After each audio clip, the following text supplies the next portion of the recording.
Assalamualaikum warahmatullahi wabarakatuh. Akhir-akhir ini kita sering mendengar istilah Orde Baru Jilid 2 atau Orde Baru Jilid 3. Ya, itu sering keluar dari statement beberapa orang tokoh yang tentu saja nggak sepaham dengan pemerintahan sekarang. Orde Baru Jilid, kalau dikatakan Orde Baru Jilid 2 berarti Pak Harto dan Prabowo ini identik pemerintahannya. Kemudian kalau pemerintahan Pak Prabowo ini dianggap Orde Baru Jilid 3, berarti Pak Jokowi dianggap juga Orde Baru Jilid kedua. Sebetulnya kita kalau mau jujur, tanpa ada rasa sakit hati dan benci, pure statement jujur, penilaian jujur, Orde Baru itu ya ada baiknya, ada jeleknya, ada plus minusnya. Kita harus mengakui itu semuanya. Nah, tapi banyak orang pejabat terutama atau pemimpin partai itu takut dianggap Orde Baru, takut dianggap penerus Orde Baru. Tapi kayaknya kali ini sudah mulai ada yang berani, ya, karena memang beranggapan Orde Baru tidak semuanya jelek. Kali ini seorang jenderal polisi purnawirawan, Profesor Dr. Haji Muhammad Tito Karnavian MA PhD, lengkap, saya sebut lengkap, ya, mantan Kapolri yang sekarang menjadi Menteri Dalam Negeri. Kelihatannya dia mulai mau mengakomodir salah satu sistem yang dulu diterapkan di Orde Baru. Apa kira-kira? Kita lihat videonya dulu. Yang milih siapa? Rakyat. Nah, rakyat, ya kan? Artinya apa?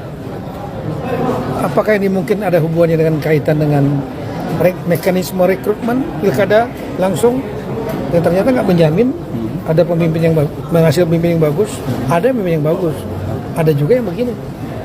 Nah, kemudian yang kedua ya masalah kesejahteraannya, moral hazard, ya, integritas dan lain-lain itu. Tapi saya berpikir tidak hanya melihat case-nya saja. Ini kan beberapa kali terjadi dalam waktu yang singkat, ya. Artinya kan ada problema yang sistematis, gitu. Ada problema mendasar. Mungkin salah satunya adalah mekanisme rekrutmen yang selama ini yang digunakan. Mereka semua kan adalah hasil dari pemilihan langsung, gitu, pilkada. Pemilihan langsung di satu sisi ada yang baik, ya, ada positifnya, tapi ada juga negatifnya. Jadi antaranya biaya politik yang mahal dan tidak menjamin yang terpilih ternyata orang yang baik. Kira-kira gitu. Sudah, itu aja. Nah, jelas dari statementnya Pak Tito Karnavian sebagai Menteri Dalam Negeri, kelihatan dia mau merubah sistem pemilu, terutama pilkada.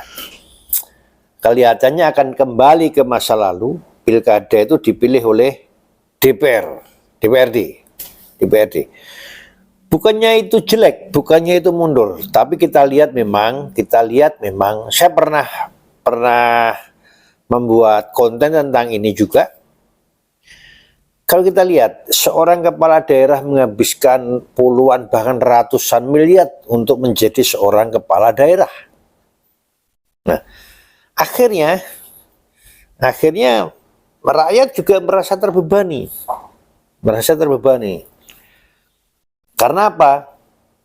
Dengan seseorang dengan biaya ratusan miliar untuk menduduki jabatan kepala daerah, dia pasti akan mencari pengembalian lah, biar paling tidak mendekati BEP. Syukur-syukur bisa untung. Saya kira nggak ada orang yang mau rugi kan. Nah, akhirnya larinya kemana? Korupsi, karena high cost. Akhirnya high cost. Pasti saya yakin rencana Pak Tito Karnavian ini tadi banyak yang menyerang. Dianggap orde baru lah, itu kemunduran aturan lah dan sebagainya, pasti akan diserang. Tapi saya secara pribadi setuju dengan usulannya Pak Tito Karnavian. Pilkada itu, ya, kepala daerah itu dipilih oleh DPRD, ya, pilih DPRD. Bahkan kalau boleh saya usul pemilu, pileg, pemilihan legislatif itu jangan sistem terbuka seperti ini, seperti kemarin. Dibuat tertutup biar seorang anggota DPR itu biayanya nggak terlalu tinggi, nomor urut atau tertutup, ya. Tidak sistem terbuka suara terbanyak seperti kemarin-kemarin itu terlalu boros apapun, ya. Dan juga satu hal lagi, Pak Tito Karnavian selain pileg juga dirubah.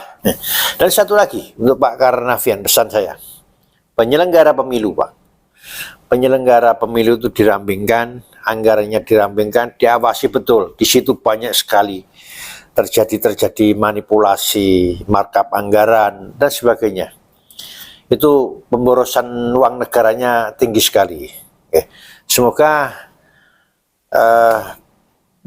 Pak Tito Karnavian bersama DPR membuat suatu kesepakatan, membuat aturan yang lebih bagus untuk masyarakat dan negara ke depan. Wassalam.